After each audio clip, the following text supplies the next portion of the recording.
ఎలా ఉందంటే తల్లిదండ్రులు పెంచుకోలేక అనాశ్రమంలో విడిచి వెళ్ళే చాలా మంది ఉన్నారు. ఏదికి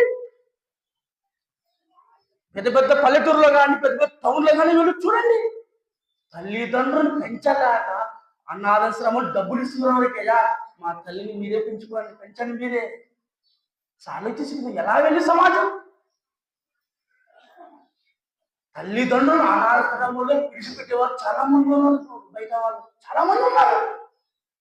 అది ఆమెకు హాస్యం తప్పు కదా. బైబిల్ చెప్పింది సన్మానించు, వాళ్ళు కాపాడు, ముదిమ ఎందు వాళ్ళు నువ్వు చూడాలి.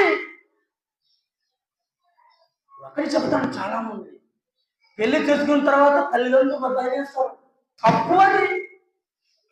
బైబిల్ అలా చెప్పదు.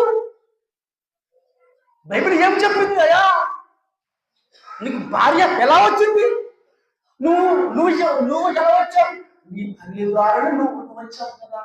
అదే నీ తల్లిలకు నువ్వు లేవు, నీ భార్య లేదయ్యా. ఆలోచించు, భార్య ఎలా వచ్చింది నీకు?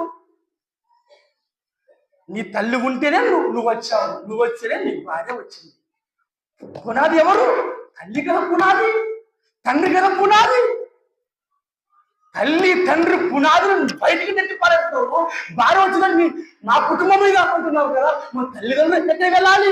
బైబిల్ చెప్పింది నీ తల్లిని సన్మానించు, వాళ్ళు కొట్టద్దు, సన్మానించింది బైబిల్.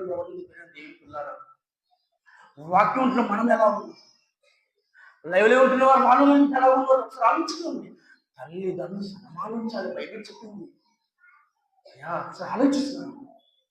తల్లిదండ్రులు కన్ని పెంచారు కదా, మనల్ని ముది మనం కాపాడారు కదా. కాపాడిన తల్లిదండ్రులు కాపాడుకుంటున్నావా? ఎందుకు నేటి